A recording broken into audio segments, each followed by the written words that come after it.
बुखार 103, खांसी, दवाई के पैसे नहीं, लेकिन कल रेंट देना है, बीमार हूं पर काम नहीं छोड़ सकता।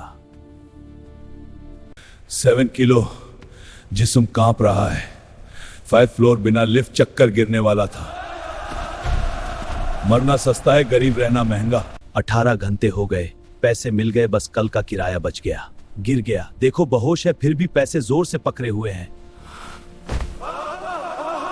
कम से कम 2 दिन आराम करो, बुखार बहुत ज्यादा है। 2 दिन में किराया कैसे दूंगा, मेरा घर छिन जाएगा। आराम अमीरुन के लिए होता है, मेरे लिए काम ही जिंदगी है। एक दिन मिस किया था तो आज 2 दिन का काम करूंगा। 80 किलो बुखार अभी भी है, पर रुकना मना है। 24 घंटे सिर्फ एक सोच, गरीबी को हराना है। डेली वेज नहीं, अब तुम सिर्फ मजदूर नहीं, मेरे पार्टनर हो। 25% बिजनेस तुम्हारा। मैं एक बीमार भैंस जो कल तक किराए के लिए लड़ रहा था, आज मालिक बन गया। जान लगा दी और किस्मत बदल गई।